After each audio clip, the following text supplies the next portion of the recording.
At this time, ito naman po yung time na ako po yung namalengke or nagmarket dito sa may grocery sa Bobby's. At isa nga po ito sa mga sikat na pinupuntahan ng mga Pilipino po dito sa may Tortola. Dahil nga po pagka taga-island ka na tulad ko, makaka-discount ka ng 5%. At malaking bagay na rin po yun. At meron nga pala ako ditong listahan para hindi natin makalimutan yung aking mga bibilihin. At una ko nga po dyan na binili na nasa listahan yung sabon. Kaya nakuha na agad ako ng Safeguard. Kaya lang wala tong barcode. Kaya naman nagtesting ako ng ibang sabon para malaman natin ang ibang presyo. Kaya ito ang nakuha ko, yung kulay green na sabon. Nang tinesting nga natin, ayun, may presyo. Kaya naman nakuha na ako niyan ng mga 5 piraso. Dahil nga po kulang $2 lang po ang isa at maganda nga raw sa katawan yun, sabi ng empleyado dito. Kaya at kumuha na rin tayo ng lotion na pampadulas.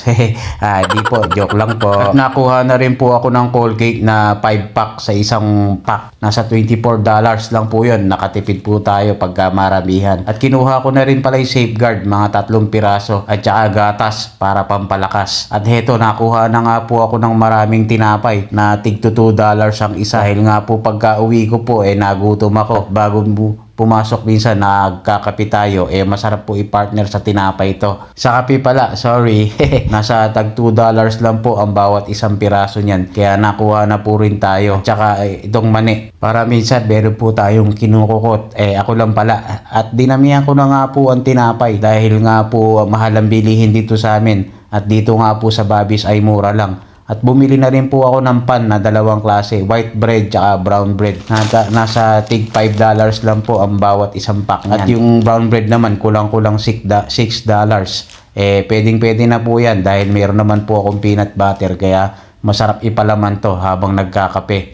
Parang baliktad yata tinapay yung ipapalaman ko sa peanut butter. Basta yun na yun, basta magkasama sila. At natingin na nga rin po ako dito ng kape dahil nga po paubos na rin yung kape kong nabili. At buti na lang may stock sila ditong Nescafe kasi nauubusan sila dito ng Nescafe At tiningnan ko nga yung presyo ng isa ay nasa $14 yung red at yung gold naman ay nasa $21. At meron pa palang mas mura dun sa may baba na Nescafe na yellow naman. Kaya ito ang kinuha ko nung nakita kong nasa $10.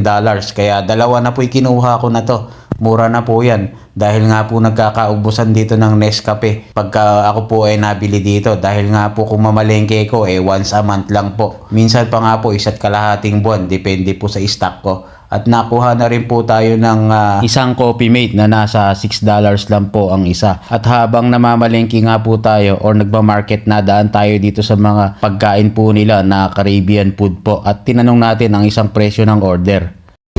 How much? One piece, how much? Yeah. This one chicken, how much? Chicken, 5 for this, 3 for this. Oh, okay. 3 this and 5 this. Okay, let. Oh, the rice? With rice? Oh. Put it on. At kung nadinig nyo nga po, magkaiba yung presyo ng 2 quarter chicken leg. At hiwalay po ang rice. Akala ko uso rito yung combo hindi pala. At mabalik na nga tayo dito sa aking pamamalengke. Nabili na pala ako dito ng isang boteng toyo na China style at saka noodles para maiba naman, magpapansit po tayo. Kaya lang canton noodles yung nandito At nakuha na rin po ako ng isang pirasong asin. At pupunta na tayo dito sa mga bilihan ng mga frozen or sa mga karne po. At eto nga po ang chicken manok. Kuha tayo ng isang pack dahil nga po meron tayong stock pa na isa pang chicken feet. At nabili na rin po ako dito ng pork na pampata. Dahil may nakita po ako dito na pork chop at saka po yung patakat po. Kaya nakuha po tayo niyan ng tigi isang pack na nasa $6 po ang presyo. At yung isa naman po nasa $7 na presyo. Kaya pinalit natin yung mas mura. Siyempre, kaya nga tayo namimili para mas makamura. At natingin nga ako dito ng lamp, grabe ang presyo, $34.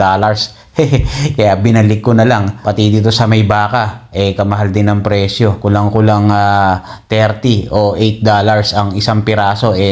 Isang kainan lang po yun. Kaya hindi na tayo nakuha ng baka. Baka sakali na lang. Dahil nga po tayo budget meal lang muna. Dahil nga po meron po akong budget sa pagmamalengke ko. Baka sumobra tayo. Kaya hindi na nga po ako nakuha niyan. At habang namamalengke or namimili po ako dito, sa market, nakita ko po sila kabayan dito na nagtatrabaho po sa cruise ship. Doon po sa pinagbablog ko po nung isang araw. Kaya naman neto't nakausap natin ng konti sila kabayan. Sa barko ba kayo? Opo. Dyan ako naggaling kanina. Nag-picture ako. Yan, shoutout ko sila kabayan. Sa barko, ano yung barko niya? Ayos. Tsaka yung Norwegian nandun kanina, di ba? Nandun na. Ayan, i-upload ko yan. Sige, Ay, sila kabayan. Sa? Arky Vlogs. Buhay Caribbean dito. Check namin mamaya. Sige, thank you. Yeah. Happy New Year sila kabayan. Tatrabaho sa may cruise ship dito ng dalawa. Okay. Yeah, shoutout ko sa inyo kabayan mamaya. Cebu, ayan. Manila. Okay. Ingat kabayan.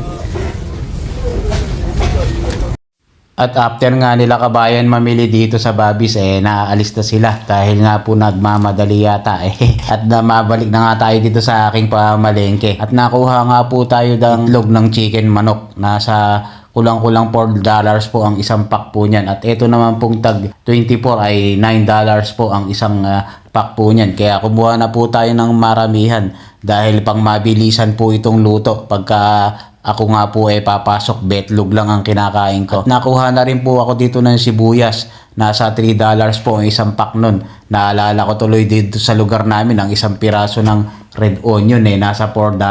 Ay, po, grabe. Kaya dito nga po ako namalengke sa town dahil dito nga po mura. At nakuha na nga rin po tayo ng luya at saka po bawang na fresh na tig-konti lang po at saka carrots at cabbage. After nun ay diretso na po ako dito sa cashier para po mabayaran na po ito. At hinanap ko nga sila kabayan dito ala po sila kaya sinabi ko na lang sa kahera na taga po West ako. Island. Kasi po pagka sinabi mo na taga ibang island ka bibigyan po kayo ng 5% discount dito. Kaya naman ayun, nabigyan nga po ako ng discount. Dahil nga po itong babayaran natin nasa $205.51 US po. Kaya naman nung nabinigyan ako ng discount ay nasa $195.62 na lang ang ating binayaran. Kaya naman nung ako rin ang nag-repack, paalis na tayo or pauwi na. Dahil nga po punong-puno na yung aking backpack. Dahil sira pa nga po yung zipper ng aking backpack. At dahil punong-puno nga po at saka po itong ating mini box. Ilalagay ko nga po sana sa likod ng van Ang problema wala pala doon lagagayan. Kaya dito ko na lang po nilagay sa loob. May extra bayad po yan na $5. $5 din po ang bayad sa bawat isa dito po sa van. At special shoutout ko rin pala ang classmate ko na si Ryan Bero. Baka magtampo Yun lang, salamat. Love you all, mama. Chup chup. Alright.